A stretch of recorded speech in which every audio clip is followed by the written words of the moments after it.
class of 2010, what we should be asking is not whether we need big government or a small government, but how we can create a smarter and better government.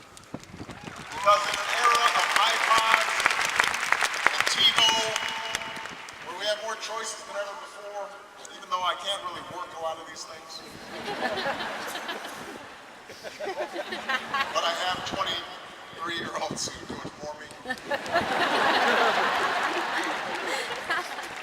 Government shouldn't try to dictate your lives, but it should give you the tools you need to succeed. Government shouldn't try to guarantee results, but it should guarantee a shot, an opportunity for every American who's willing to work hard.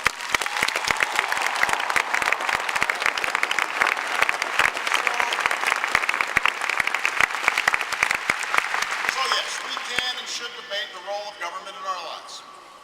But remember, as you are asked to meet the challenges of our time, remember that the ability for us to adapt our government to the needs of the age has helped make our democracy work since its inception.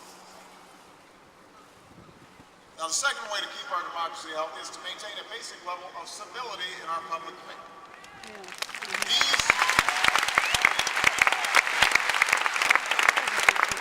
These arguments we're having over government, healthcare, and war and taxes, these are serious arguments. They should arouse people's passions. It's important for everybody to join in the debate with all the vigor that maintenance of free people requires. But we can't expect to solve our problems if all we do is tear each other down. You can disagree with a certain policy without demonizing the person who espouses it.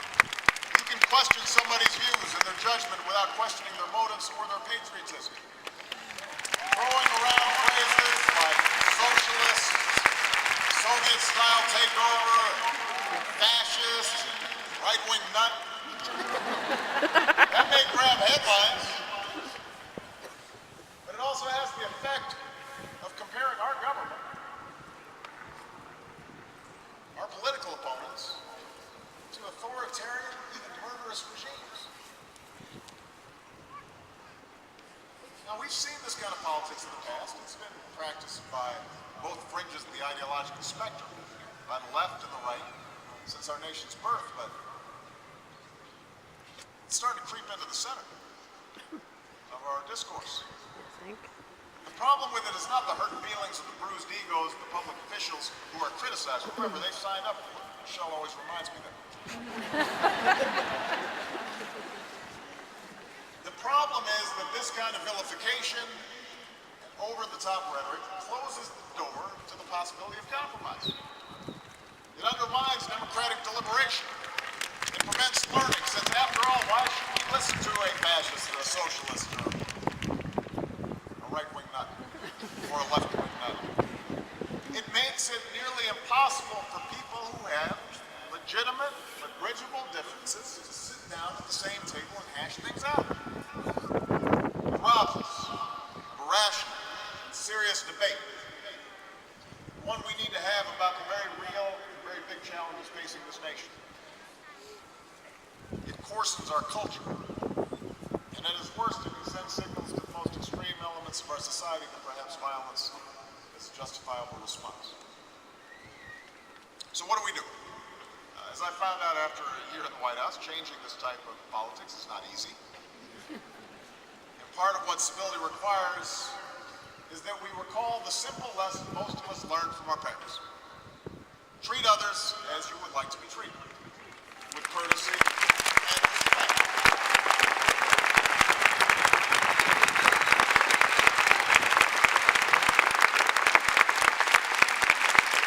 But civility in this age also requires something more than just asking if we can't just all get along.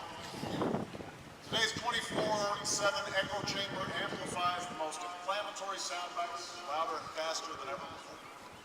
It's also, however, given us unprecedented choice.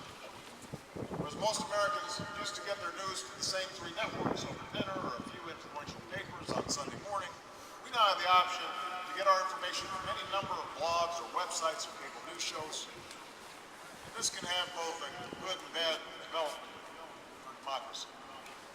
For if we choose only to expose ourselves to opinions and viewpoints that are in line with our own, studies suggest that we become more polarized, more set in our ways. That'll only reinforce and even deepen the political divides in this country. But if we choose to actively seek out information that challenges our assumptions and our beliefs, perhaps we can begin to understand where the people who disagree with us are coming from. Now, this requires us to agree on a certain set of facts to debate from. That's why we need a vibrant and thriving news business that is separate from opinion makers and talking heads.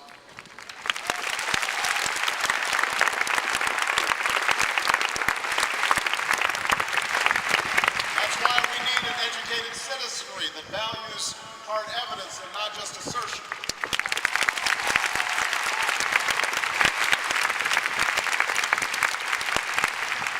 Senator Daniel Patrick Moynihan famously once said, "Everybody is entitled to his own opinion, but not his own facts." Still, if you're somebody who only reads the editorial page of the New York Times, try glancing at the page of the Wall Street Journal once in a while. If you're a fan of Glenn Beck or Rush Limbaugh, try reading a few columns on the Huffington Post website. It may make your blood boil. Your mind may not be changed. But the practice of listening to opposing views is essential for effective citizenship.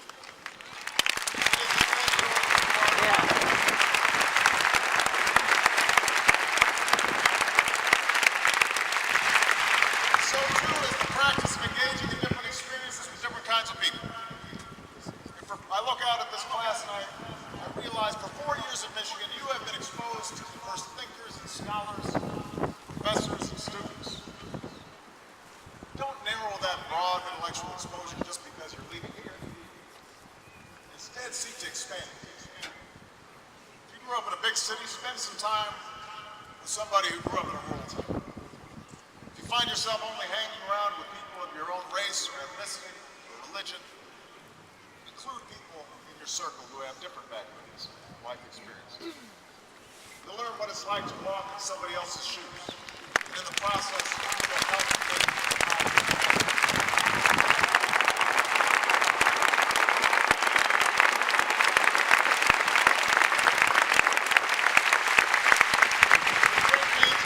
ingredient of functioning democracy, one that's perhaps most basic, has already been mentioned, and that is participation. Class of 2010, I understand that one effect of today's poisonous political climate is to push people away from participation in public life. If all you see when you turn on the TV is name calling, if all you hear about is how special interest lobbying and partisanship prevented Washington from getting something done, you might think to yourself, what's the point of getting involved? Here's the point. When we don't pay close attention to the decisions made by our leaders, when we fail to educate ourselves about the major issues of the day, when we choose not to make our voices and opinions heard, that's when democracy breaks down.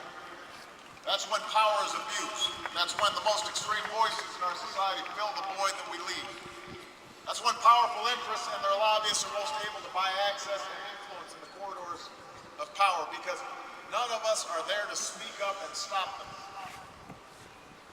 Participation in public life doesn't mean that you all have to run for public office, though we can certainly use some fresh faces in Washington.